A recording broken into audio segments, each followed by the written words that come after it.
Well, I see that you finally decided to visit Toronto. Well, even if you only have 3 days to do so, that's not a problem at all. I'll put together a lovely tour for you. On the first morning, we'll dive right into it and we'll get into the heart of the city and witness firsthand its diversity. We're going to hit Kensington Market. Kensington Market is full of people from Central Europe. They also came from other places, from the Caribbean, China, Vietnam. In other words, Kensington Market is exotic and everything is considered local. You'll come out maybe more open-minded from there. But let's not delay the trip any longer. Let's jump on the 503 streetcar, the one that crosses the entire city, and we could stop in front of City Hall, for example, maybe buy a beaver tail from one of the food trucks parked right outside. Delicious.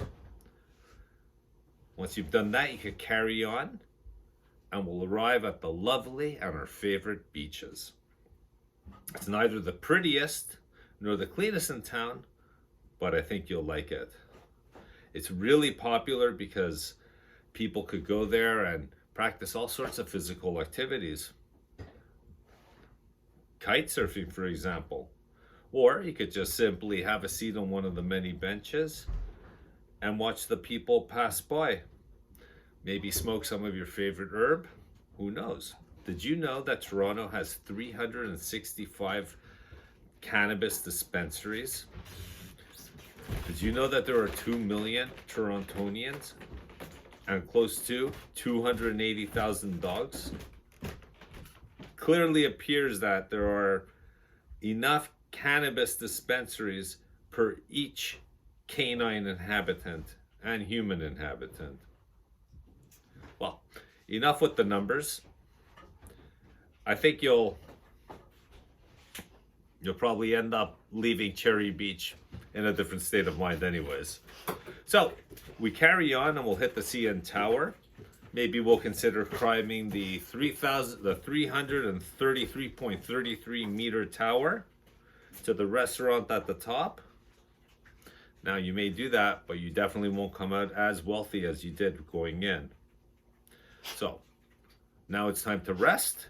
Wake up early because day 2 will be starting soon. We'll get up bright and early and hit the museum, the AGO. And I think you'll see very interesting cultural, architectural treasure of the city. But it's also a key institution, an essential institution for Toronto. And you'll probably come out more enlightened, actually. And then, once we're done that, we'll jump on our 3-speed Bixie bikes and we'll pedal vehemently until we get to Spadina. Now, Spadina, for those of you who don't know, actually means height in Ojibwe, which is interesting. Because so it turns out that it needs 110 steps. And if you do though, you'll come down 5 times in a row. And if you take your bicycle and carry it, you'll be able to say then that you're a real Torontonian because you'll be healthier because you bike around. And in the evening, we'll hit Massey Hall, a historic building built in 1884 where so many of the great concerts in the city have taken place. I have no doubt that in this recently renovated hall, you'll be welcomed and transported back in time. You'll come out way more uplifted. And again, sleep well because tomorrow is our last day. Bright and early, we'll be up and we'll be hitting the Organic Brickworks Market. And here, you'll find everything you need for your gluten-free diet, for your organic diet, for your raw diet, your paleo diet, or your vegan diet. In short, everything you might need in order to be in tip-top shape and feel the best that you can and healthier.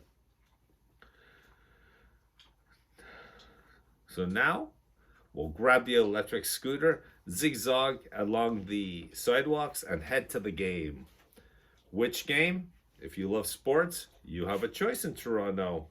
If you're a fan of basketball, you could go see our dear Raptors. Let's say you're not into basketball, but it's hockey. We got the Maple Leafs. And if that's not your thing, but baseball is, there's always the Blue Jays that you could go visit. To round out the evening, we could take the ferry to go to the islands and sit on the beach in a garden surrounded by ceramic gnomes and rainbow flags and contemplate the lovely sunset. And then tomorrow, it's time to head out. Or not. Maybe stay.